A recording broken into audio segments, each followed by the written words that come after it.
उदयपुर शहर के चांदपोल क्षेत्र में एक घर के भीतर उस समय हड़कंप मच गया जब करंट लगने से गंभीर रूप से झुलसा बंदर एकाएक बच्चा विद्युत पोल से सीधे मकान की खिड़की के अंदर घुसकर कमरे में जाकर अचेत होकर गिर पड़ा। घर मालिक ने तुरंत रेस्क्यू टीम और पशु प्रेमी को सूचना दी। सूचना पर विक्रम व अन्य साथी और अन्य सामाजिक कार्यकर्ता मौके पर पहुंचे और घायल बंदर के उपचार को लेकर डीएफओ यादवेंद्र सिंह तथा डॉक्टर हिमांशु व्यास से संपर्क किया। पहले घायल बंदर को चेतक पशु चिकित्सालय ले जाने की बात कही गई, लेकिन बाद में सज्जनगढ़ लाने के निर्देश दिए गए। पशु प्रेमियों का आरोप है कि बंदर की हालत नाजुक होने की सूचना के बावजूद तो डीएफओ तो मौके पर पहुंचे, पर न ही डॉक्टर हिमांशु व्यास ने समय पर रेस्क्यू सेंटर पहुंचे। मौके पर मौजूद स्टाफ ने भी डॉक्टर की स्वीकृति के बिना इलाज शुरू करने से इनकार कर दिया, जिससे बंदर की हालत और बिगड़ती गई।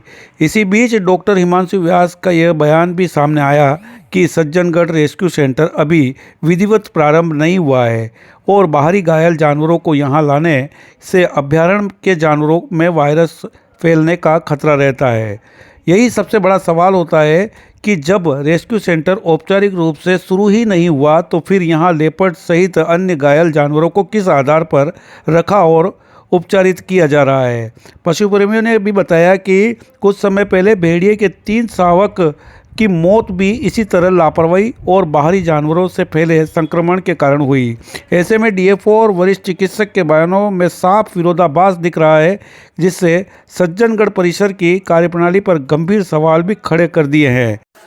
जब पशु प्रेमियों की बात सुनकर हमने डीएफओ यादवेंद्र सिंह से बात करी तो उन्होंने बताया कि यहाँ पर किसी प्रकार से किसी उपचार जानवरों का नहीं किया जाता है। फिलहाल उन्होंने बताया कि चेतक सर्कल पर ही ये व्यवस्था क्रियान्विति में लाई गई है। यहाँ पर किसी तरीके से आधिकारिक रूप से उपचार नहीं किया जाता है। डीएफओ यादवेंद्र सिंह ने बताया कि बंदर को लेकर जो बात हुई थी उसमें संबंधित पशु प्रेमी ज़्यादा जिद कर रहे थे, इस वजह से उनको यहाँ पर आने को कह दिया, लेकिन वास्तविकता में उसे चेतक सर्कल हॉस्पिटल ही ले जाना था। इसके दूसरी ओर जब इसी बात को लेकर वहाँ के वरिष्ठ चिकित्सक डॉक्टर हिमांशु व्यास से बात की गई तो उन्होंने बताया कि हमारे यहाँ पर उपचार के तहत अभी फिलहाल लाल मुंह के करीब 8 बंदर वहाँ पर है और 2 काले मुंह के हैं।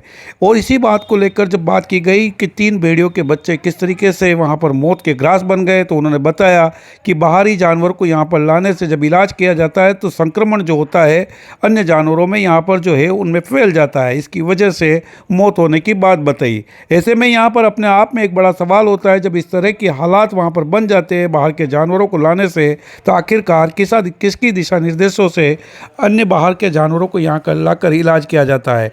वहीं बताया कि अभी फिलहाल संबंधित परिसर के अंदर रेस्क्यू सेंटर बन रहा है, क्योंकि आरडी ने अभी किसी प्रकार की वहाँ पर स्वीकृति दिया नहीं है।